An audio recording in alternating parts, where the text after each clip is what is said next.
अगर आदरणीय प्रधानमंत्री जी की बात माने तो वो रोजगार नहीं दे पाए, सरकारी नौकरी नहीं दे पाए, प्राइवेट सेक्टर में रोजगार नहीं दिला पाए, तो वो पलट के क्या बोलते हैं हमारे युवा साथियों से कि भाई पकोड़े तलने को भी तो रोजगार कहते हैं।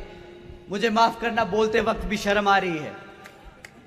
पकोड़े तलने को भी अगर रोजगार कहते हैं तो अगर ये गलती से सत्ता में दोबारा आ गए तो कटोरा थमा के बोलेंगे भीख मांगने को भी रोजगार कहते हैं।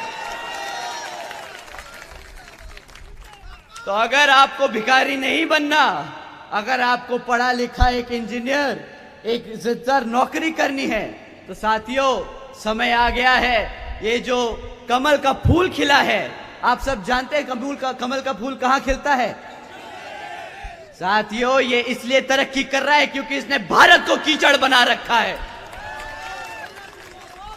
समय आ गया है, इस कमल के फूल को उखाड़कर जलाकर फेंक दीजिए और अपने भारत को दोबारा से एक तरक्की की और प्रगति की ओर ले चलिए। साथियों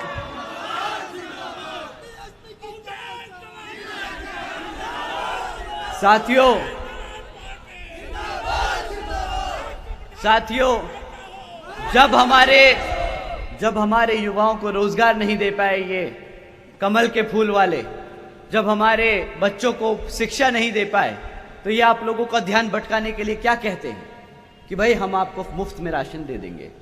अब बताइए, इतनी पढ़ाई लिखाई कर कर, इतनी मेहनत कर कर भिखारी बनाने के लिए ये सत्ता में बैठे थे हमें।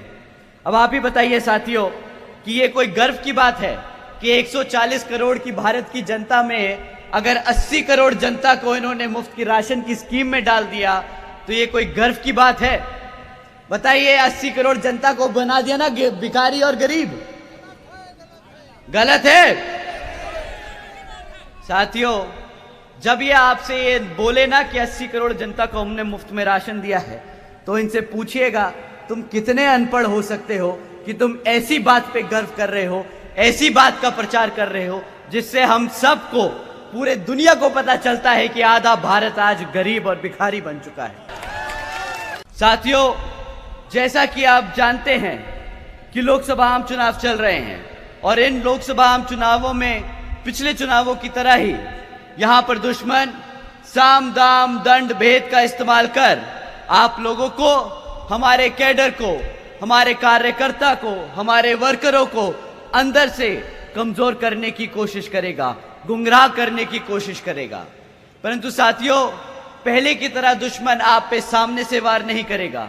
अब दुश्मन जानता है कि आप अंदर से मजबूत हैं, तो वो अपने छुटपुट एजेंट्स, बहरूपिये बनाकर आप लोगों के बीच में भेजने का काम करेंगे।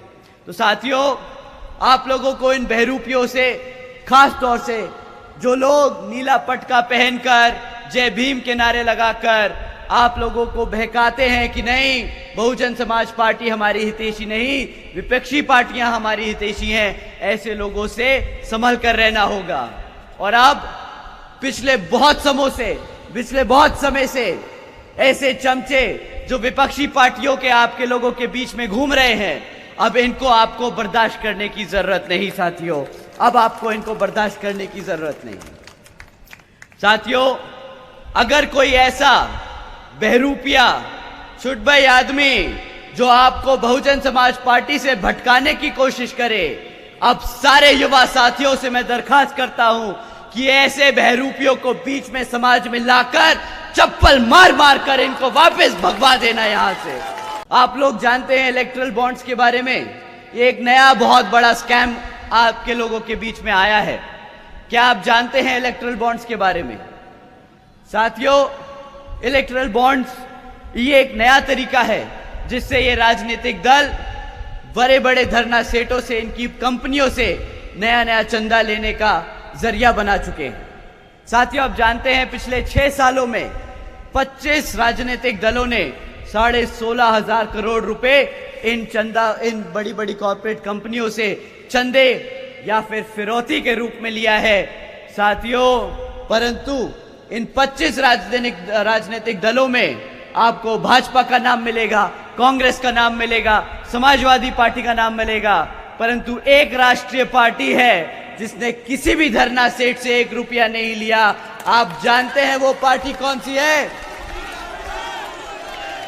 साथियों, जैसा कि आप जानते हैं कि लोकसभा आम चुनाव चल रहे हैं और इन लोकसभा आम चुनावों में पिछले चुनावों की तरह ही यहां पर दुश्मन साम दाम दंड भेद का इस्तेमाल कर आप लोगों को, हमारे कैडर को, हमारे कार्यकर्ता को, हमारे वर्करों को अंदर से कमजोर करने की कोशिश करेगा, गुमराह करने की कोशिश करेगा। परंतु साथियों, पहले की तरह दुश्मन आप पे सामने से वार नहीं करेगा।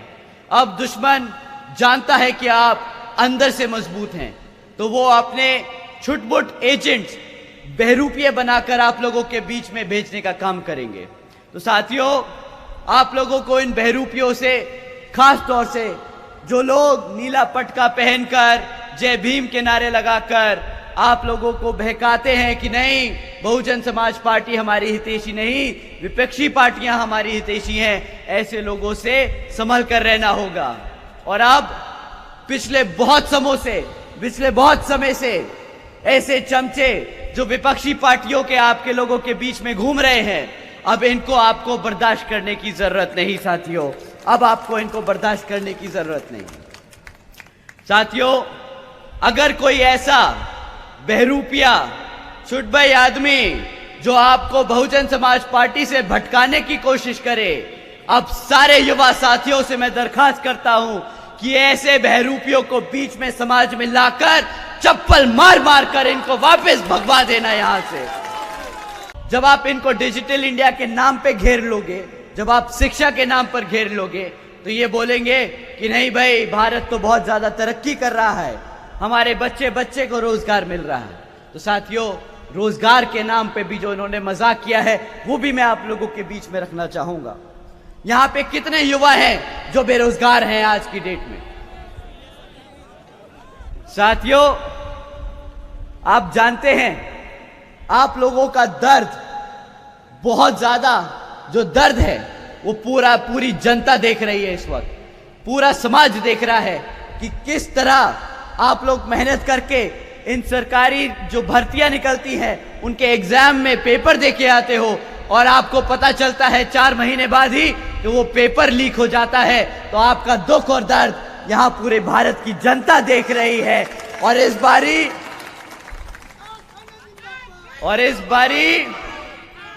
बारी हमारे युवा साथी इनको बख्शेंगे कि नहीं, बताइए।